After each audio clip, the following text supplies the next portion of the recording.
I'm here with Calvary Day coach Jackie Hamilton. 4 games, and they've changed the schedule of the games. That game is Thursday at 7. If Beach wins, they will be playing the very next. Welcome to another edition of Holding Court.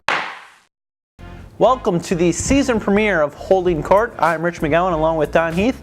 Don rejoins me for basketball season. And Don, so far we're about halfway through the year, and so far there's been plenty to see. And you've seen a lot of Groves boys. I've seen a lot of boys basketball. Yes. You've been covering Savannah Christian's playoff run, and I've seen a lot of the basketball.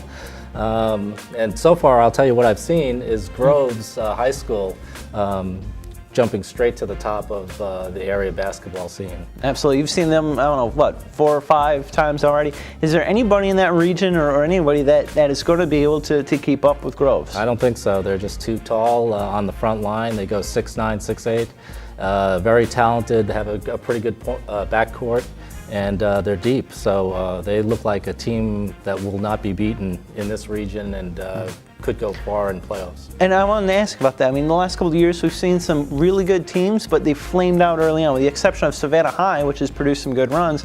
Other teams like Johnson, Groves before, they get to the playoffs and flame out. What's going to keep this Groves team from following a similar path? Right now, they just have too much talent. They can do a lot of different things. They're tall, so they get a lot of rebounds. They play very good defense. And the backcourt, like I said, is really improving. Who else in that region, if anybody's going to sneak up and bite Groves, who's got the best shot to do it? It's a great run for second place in the region. Jenkins, surprisingly, won only one game last year. They already have 7 wins, and they're in second place. Windsor Forest is 4-2. Beach is making a little run. And Savannah High has improved since the start of the year. And Savannah High lost its first 6, but is 5-3 since. So. Absolutely. What about some other teams outside of that region? Liberty County is loaded with some talent, and what do you think about the Panthers' chances in Region 3 AAA? Well, right now the Panthers are ranked number 1 in the state in AAA. That's pretty good. And they have the 2 Division I players in Ryan Brown and Jordan McCray. Right. 16-0, and can't have a better start than that. Absolutely. And what do you see from the single A schools, the private schools, Country Day, Christian, Calvary? Maybe they'll be a little bit down from where they were last year. Yeah, Claxton's the kingpin in that region right now. But Country Day played Claxton on 1-point game Tuesday. So that's the pecking order there. I think Portal is in the mix. Country Day and Calvary are probably in the middle of the pack there. How about the girls? About the girls, well, starting in the public schools region, Beach has so long been the lead dog in that region, but I think this year that title goes to Bulldogs. That's right.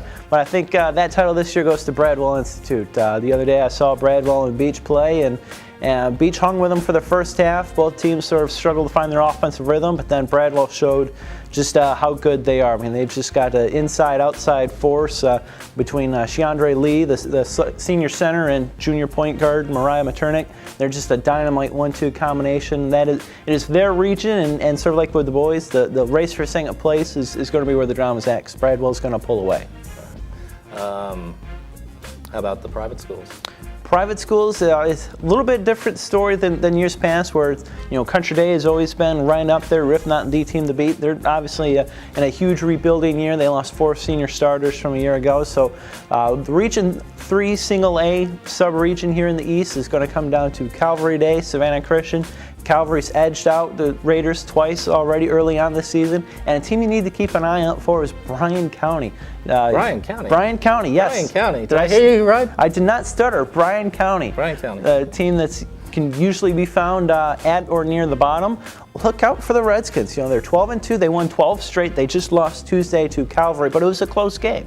And that's really going to be the big question surrounding the Redskins. They've done a nice job beating up on Portal and Claxton and Jenkins County, the lower tier teams in that region, but how will they fare when they face Calvary and Christian?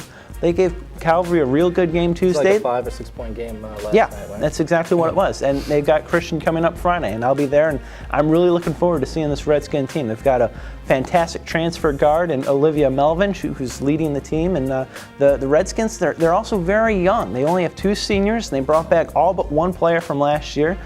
So they have some experience, and they're only going to get better. So look out for the Redskins. Richmond Hill was one of the top girls teams last year. How are they doing this year? Richmond Hill is more of the same. They picked up right where they left off. Last year they were about a 500 team, and they surprised everyone, making the second round of the playoffs, and they've just resumed where they are. They're out to a 9-3 start, led by Tyler Carlson, who is making a case as perhaps the best player in the area. She's just a dynamite player, point guard. She can shoot, she can distribute. She's a terrific player, and Richmond Hill is undefeated in the region, 4-0. So they're a contender in that region, and I think they can have what it takes to win a couple playoff games.